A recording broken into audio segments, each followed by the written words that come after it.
Good morning friends. तो आज की क्लास में हम मूल अधिकार के बारे में बताएंगे। मूल अधिकार पहले हम बता चुके हैं संघ और राज्य क्षेत्र, जो कि भाग 1 में था, और भाग 2 जो कि नागरिकता के बारे में भी हम बता चुके हैं। और आज हम भाग 3 मूल अधिकार फंडामेंटल राइट्स के बारे में बात करेंगे। और इसमें जो कि 12 से लेके 35 आर्टिकल तक अभी होंगे, जिसमें कि विभिन्न प्रकार की स्वतंत्रता का अधिकार, समानता का अधिकार, शोषण के विरुद्ध अधिकार पढ़ेंगे। धार्मिक स्वतंत्रता के बारे में बात करेंगे कि कोई भी धर्म का जाति कहीं भी फेस्टिवल जो भी करते हैं उसके बारे में क्या है, कहीं भी जो पढ़ते हैं उसके बारे में क्या है, कोई अगर हम लोग टीकी रखते हैं उसका अधिकार जो दिया गया है, कोई उसका अधिकार, हर धर्म का अधिकार है उसके। हम लोग कहीं घूम सकते हैं, भ्रमण कर सकते हैं, व्यापार कर सकते हैं।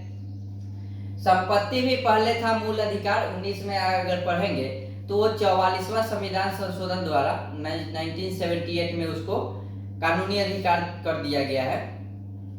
क्योंकि उस समय जमीन जब अधिकृत करना रहता था, कोई रेलवे अगर बनाना है तो उस समय मूल अधिकार था, तो आप मूल अधिकार को किसी से छीन नहीं सकते हैं जबरन। इस कारण उसको 44वां संविधान संशोधन द्वारा 1978 में, उस समय मोरारजी देसाई थे, तो वो उसको चेंज करके कानूनी अधिकार बना दिए हैं। तो आगे हम पढ़ेंगे। पहले हम बता दें कि जो फर्स्ट क्लास में जो हम बताए थे उसमें संघ और राज्य क्षेत्र, और उसके बाद भाग 2 में है नागरिकता, सिटीजनशिप, जो कि 5 से लेके 11 आर्टिकल तक है, और ये 12 से 35 तक अभी मूल अधिकार के बारे में हम पढ़ेंगे। तो पहले बता दें मूल अधिकार के बारे में कुछ फैक्ट्स बता दें। तो मूल अधिकार लिया तो गया है बेसिकली अमेरिका के संविधान से। मूल अधिकार को फ्रेंच भाषा में हम लोग मैग्ना कार्टा बोलते हैं। और मैग्ना कार्टा के बारे में अगर फैक्ट्स आपको याद हो तो आप जब उत्तर मुगल काल पढ़ रहे होंगे, उस समय फर्रुखसियर जो राजा थे, तो वो जो अंग्रेजों को मैग्ना कार्टा दिए थे, अधिकार दिए थे व्यापार करने के लिए, तो उसके बारे में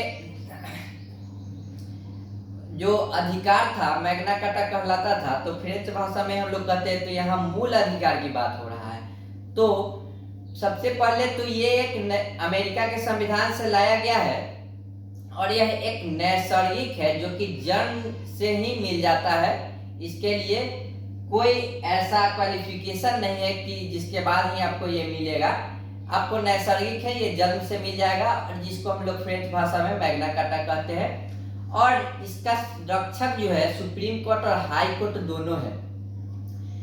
कोई भी मामला का एक कैटेगरिया होता है कि ये मामला इतना चीज का होना चाहिए या फिर ऐसा होना चाहिए, तभी आप सुप्रीम कोर्ट या हाई कोर्ट जा सकते हैं। लेकिन अगर बात करें तो मूल अधिकार की अगर बात आई तो आप डायरेक्ट सुप्रीम कोर्ट जा सकते हैं। अगर आपका मूल अधिकार हनन हो रहा है कहीं से भी, तो आप सुप्रीम कोर्ट का सहारा ले सकते हैं, और हाई कोर्ट का भी ले सकते हैं। जो भी आपका नजदीक में पड़ जाए उससे आप तुरंत डायरेक्ट वहां भी आप जा सकते हैं। तो इसका जो रक्षक है सुप्रीम कोर्ट और हाई कोर्ट दोनों है, और इस पर प्रतिबंध हमेशा संसद लगाएगी। लेकिन निलंबित अगर करने की बात हो, कुछ समय के लिए हटाना हो, तो वो राष्ट्रपति कर सकते हैं, लेकिन संसद ही इसको प्रतिबंध कर सकते हैं। संसद का मतलब होता है लोकसभा, राज्यसभा और राष्ट्रपति, तीनों मिलकर संसद होते हैं। तो प्रतिबंध हमेशा के लिए अगर कुछ करना हो तो संसद ही इसे हटा सकती है। तो ये तो था मूल अधिकार के बारे में कुछ फैक्ट्स। अब हम बात करेंगे आर्टिकल 12 से 35 तक, जो कि मूल अधिकार का है। तो 12 में जो कहा गया है, परिभाषा की बात किया गया है, और इसमें कहा गया है स्टेट की चर्चा है। स्टेट राज्य जो है ये रहने वाला स्टेट और कंट्री वाला नहीं है, बिहार राज्य वाला स्टेट नहीं है। इसमें है स्टेट जो कि एक संस्था है, जो कि स्वतंत्र निकाय है, जो अपना कानून, जैसे बीपीएससी, यूपीएससी, रेलवे का खुद का आरपीएफ है, एग्जाम कंडक्ट कराती है, उसी प्रकार बीपीएससी है, सीबीएसई है, उसका कौन बुक कहाँ चलेगा, वो अपना तय करती है।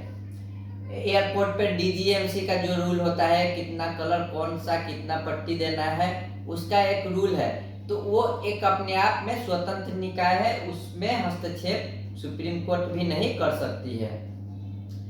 तो इसमें परिभाषा और स्टेट की चर्चा है आर्टिकल 12 में। अगर हम बात करें 12 के बाद 13 में, तो इसमें कहा गया है अल्पीकरण, आपको भ्रमण घूमने का अधिकार दिया गया है, लेकिन यहीं पे मना किया गया है कि अगर आप किसी के निजता में, जैसे किसी के आप पर्सनल बेडरूम में घूम रहे हैं, कर रहे हैं, ये मेरा अधिकार है, तो यहाँ पे इसको रोक लगाया है अल्पीकरण द्वारा कि आपका अधिकार तो ठीक है, लेकिन आपको दूसरे का भी अधिकार को हनन नहीं करना है, ये भी ध्यान में रखना है। अल्पीकरण जो कि आर्टिकल 13 में कहा गया है। अब यहाँ से 14 से लेकर 18 तक जो है समानता का अधिकार देखेंगे। इसमें देखेंगे यहाँ से इंपॉर्टेंट हो जाती है। तो 14 में है विधि के समक्ष समानता, ये ब्रिटेन से लिया गया है। विधि कहने का मतलब है कानून के समक्ष समानता, कानून के नजर में सब समान है और कानून सबको संरक्षक भी समान देती है। तो विधि के समक्ष समानता तो ब्रिटेन से लिया गया है, लेकिन कानून का समान संरक्षक अमेरिका से लिया गया है। 14 में ही कहा गया है कि विधि कानून का समक्ष समानता ब्रिटेन से, और उसी में कहा गया है कानून भी कानून का समान संरक्षक, सभी को संरक्षक भी समान देगी। तो इसमें तो कह दिया गया है, ये लिया गया है अमेरिका के संविधान से। तो ये 14 आर्टिकल था। और 15 में है अस्पृश्यता का अंत, 15 में है जाति, धर्म, लिंग, जन्म स्थान के आधार पर आप किसी के साथ भेदभाव नहीं कर सकते। वैसे तो ग्राउंड पे देखे तो ऐसा तो देखने को मिल जाए। अगर बिहारी की ही बात करें तो बिहारी अगर बाहर जाते हैं तो उनको ऐसा भेदभाव देखने को मिल जाती है, लेकिन यहाँ पे आर्टिकल 15 में कह दिया गया है कि जाति, धर्म, लिंग और जन्म स्थान के आधार पर आपको भेदभाव नहीं होगा। 16 में कहा गया है लोक नियोजन में समानता, जो कि सरकारी नौकरी में समानता की बात कहा गया है। 16 आर्टिकल में कहा गया है लोक नियोजन में समानता। लोक नियोजन दैट मीन्स सरकारी की बात कर रहा है। तो इसमें कहा गया है, लेकिन यहीं पे एक बात कह दिया गया है कि पॉजिटिव डिस्क्रिमिनेशन किया जा सकता है, जिसमें हम लोग आरक्षण देखते हैं सरकारी नौकरी में। अभी तो हर कैटेगरी के, चाहे वो जनरल ही क्यों ना हो, ईबीसी द्वारा उनको आरक्षण मिल रहा है। लेकिन यहाँ पे आर्टिकल 16 में लोक नियोजन की बात कहा है, उसका समानता का बात कहा है, लेकिन पॉजिटिव डिस्क्रिमिनेशन किया जा सकता है। अगर हम बात करें तो कोई महिला या फिर विकलांग होती है तो उनको हम लोग ऑफर कर देते हैं सीट, या फिर क्यू में आगे खड़ा कर देते हैं कि आप आगे, तो वहाँ पे हम लोग डिस्क्रिमिनेशन कर रहे हैं, तो वो एक पॉजिटिव डिस्क्रिमिनेशन हुआ, तो वो हम लोग कर सकते हैं। यहाँ पे कह दिया गया है लोक नियोजन में समानता में पॉजिटिव डिस्क्रिमिनेशन किया जा सकता है। आर्टिकल 16 में ही ये वर्णित कर दिया गया है। और 17 में है अस्पृश्यता, अनटचेबिलिटी, इसको अंत किया गया है। और जाति, धर्म के आधार पर अगर आप छुआछूत कर रहे हैं तो आप एक अपराधी हैं, जो कि हमारा कानून जो कि संविधान है इसमें इसको अंत कर दिया गया है कि आप किसी के जाति, धर्म और लिंग के धर्म और जाति के अनुसार आप उसको छुआछूत या फिर भेदभाव ऐसा नहीं कर सकते हैं। वहीं पे बात करें 18 में, तो इवोल्यूशन ऑफ टाइटल है। और इवोल्यूशन ऑफ टाइटल करने का मतलब है उपाधियों का अंत कर दिया गया है यहाँ पे। कि पहले के मूवी में देखते होंगे आप कि अमरेशपुरी या फिर कोई उपाधि लिया और उसके नीचे ही सब रहते थे, लेकिन अभी उसको अंत कर दिया गया है। यहाँ तक कि अगर आपको कोई विदेशी उपाधि मिल रहा है, कोई क्षेत्र में अगर किसी को मिलता है, तो वो राष्ट्रपति से परमिशन लेके उसके बाद उस उपाधि को धारण करते हैं। तो इसमें इवोल्यूशन ऑफ टाइटल कह दिया गया है, उपाधियों का अंत आर्टिकल 18 में कहा गया है। तो इस प्रकार था समानता का अधिकार, यहाँ से 14 से लेकर 18 तक है। अगर इसको फिर से रिकॉल करें तो इसमें पहले तो कुछ फैक्ट्स था कि मूल अधिकार अमेरिका से लिया गया है। फ्रेंच भाषा में इसको मैग्ना कार्टा कहते हैं, जो कि एक नैसर्गिक है, जन्म से मिल जाता है। रक्षक सुप्रीम कोर्ट और हाई कोर्ट दोनों। प्रतिबंध हमेशा सिर्फ संसद ही लगा सकती है, लेकिन निलंबित कुछ समय के लिए राष्ट्रपति भी कर देती है। ये कुछ फैक्ट्स थे। और 12 में थे परिभाषा, 13 में अल्पीकरण की बात था, 14 में विधि के समक्ष समानता, 15 में जाति धर्म लिंग जन्म स्थान के अनुसार आप भेदभाव नहीं कर सकते हैं, 16 में है लोक नियोजन में समानता, 17 में अस्पृश्यता डेफिनेशन अनटचेबिलिटी का अंत किया गया है, और 18 में कह दिया गया है इवोल्यूशन ऑफ टाइटल उपाधियों का अंत। तो यहाँ तक बता दिए। आगे समानता के बाद स्वतंत्रता है 19 से 21, उसके बाद धार्मिक स्वतंत्रता है, धार्मिक शिक्षा के बात करता है। तो यहाँ आगे की क्लास में हम बताएंगे, लेकिन अगर 18 तक की बात करें तो अगर आपको रिकॉल करा दे तो भाग 1 में आर्टिकल 1 संघ और राज्य की बात करता है।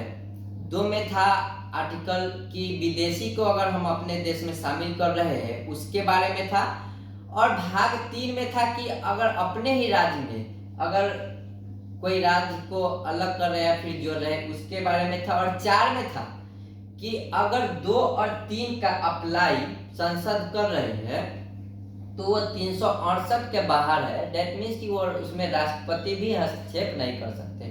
तो भाग 1 था 1 से 4, और भाग 2 में नागरिकता था, प्रारंभ में नागरिकता, 5 में 6 में था पाकिस्तान से जो भारत है उसके लिए नागरिकता 19 जुलाई 1948 तक, 7 में था कि भारत से पाकिस्तान चले गए और फिर भारत आए उनके लिए नागरिकता, 8 में था कि विदेश में जाना भ्रमण करना, इसके बारे में शादी वहाँ पे नौकरी करना, शादी भी कर सकते हैं तो उसके बारे में था।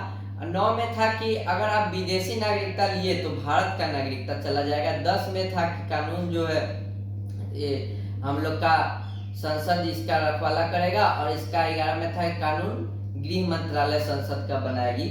और 12 से लेके 18 तक अभी पढ़े हैं हम, जिसको कि मूल अधिकार है। 12 में परिभाषा, 13 में अल्पीकरण, 14 में विधि के समक्ष समानता था, 15 में जाति धर्म लिंग जन्म स्थान के आधार पर आप भेदभाव नहीं कर सकते, 16 में लोक नियोजन की बात करता है, 17 में अस्पृश्यता अनटचेबिलिटी, और 18 में है उपाधियों का अंत इवोल्यूशन ऑफ टाइटल। तो इस प्रकार आगे की क्लास में अब देखेंगे आगे।